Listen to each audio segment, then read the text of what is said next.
Alright, happy Saturday, everybody. It is December 9th, December 9th, 2023. And we're here at precisealgorithmtrading.com. This is our website. Feel free to check it out, all the details that we have, and some examples of things, product page, daily review. That's where this video will go. It is Saturday, so we'll do a deeper dive into what the markets are doing and our automated trading systems. So I'll kill this and we'll come back to stockcharts.com. It's a tool we use to evaluate really bullishness versus bearishness in the market. And let's go to our automated trading systems. So here's the Dow futures for 6 months, and we have a upward sloping equity curve. This is the results of our trading, although lately we've had a little pullback here. And these are the trades from Friday. So the 8th, all negative but one, and the one was a little tiny one. So is what it is. You know, we're at a series. We have series of wins, and then we have series of losses, and that happens. So this is the new and improved. I'm sorry, no. This is the YM, the Dow for better than a year, so 13 months or so of data, and this is how you kind of, at least how I evaluate an equity curve and say, yeah, this is a winning system. You know, obviously that plus the results going forward. So anyway, this is the new and improved Russell trading system that we're still improving to eliminate or to reduce these dips in equity, and we're still working on it, but it's getting close to being ready for prime time. So the other system that we have online is fine. It trades less, and you can go back in the archives and see it. It's just it trades fewer, it trades less often, and it has drawdown and then big pops. And this is going to have some drawdown, but it's going to have smaller pops. But it ultimately a um, more conservative, upward sloping trend. And this again, this is 13 months worth of data. So the Russell for the 8th was two negative trades, and it's interesting because the market looks like it wants to fall, but it keeps going higher. So I think that's playing into these systems a little bit.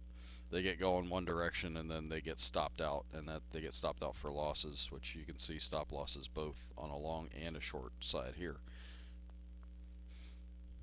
This is our NASDAQ trading system, and it's also a little down here lately.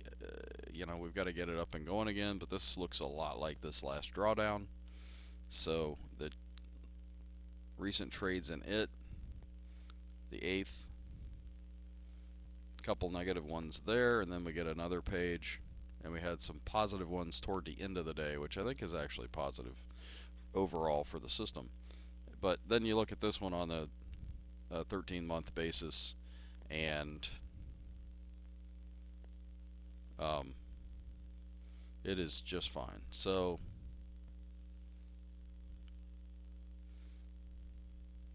that's our automated trading, and all is well. Moving into the regular markets, we'll look at this is the S&P 500. We're looking at a weekly on the left, daily in the middle, hourly on the right. Markets are fractal in nature, so they tend to work and build from the inside out. So you got to look at the hourly turns into the daily turns into weekly, and so forth. And I was expecting when I drew this box, or these two lines, and up here, and I'm going to zoom in on that, that we're going to get a breakout to the downside off this candle right here on the 6th.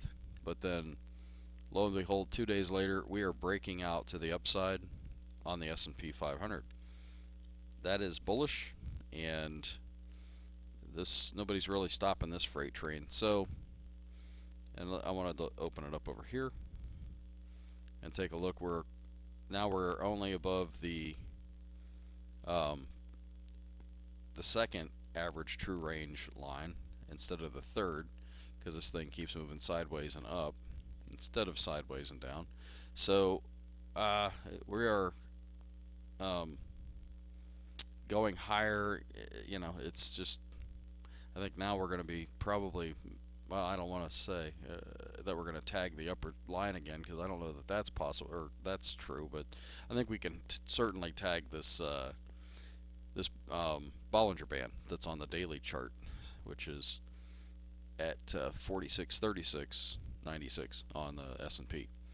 And if we look at that also on the Dow, that gets us to 36,627 if we hit the upper Bollinger Band. And we've already broken up and been walking sideways, and I could, at this point, see us breaking higher again.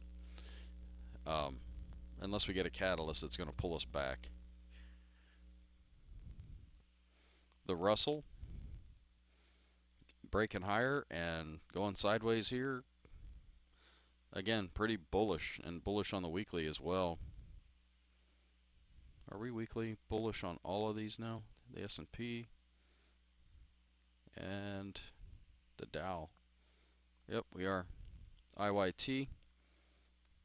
I was in a long position or a short position on IYT, got stopped out. Um, Totally normal for kind of a hedge anyway, but um,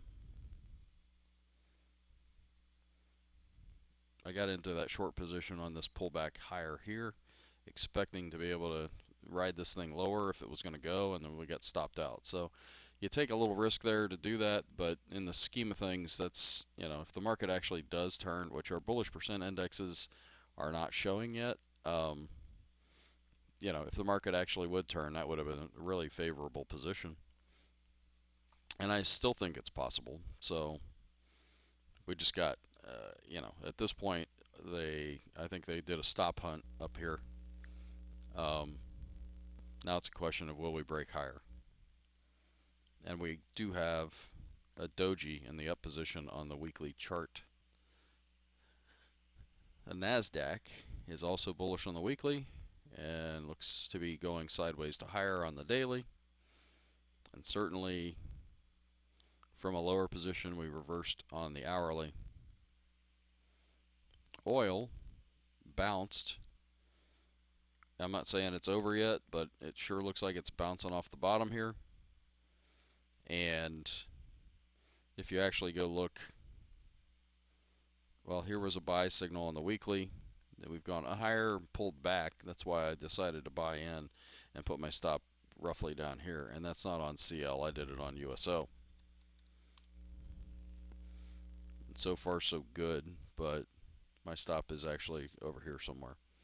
I think if we pull this up, yeah, you can see it there, 57.49.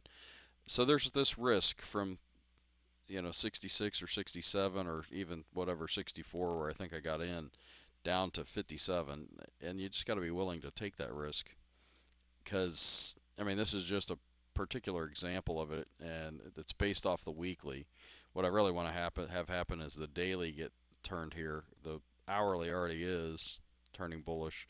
Get the daily to turn bullish, and then we can pull our stops up. We can actually do that off the hourly as well, so that we're reducing our risk as we're right. And if we end up being wrong, we still got to stop in place.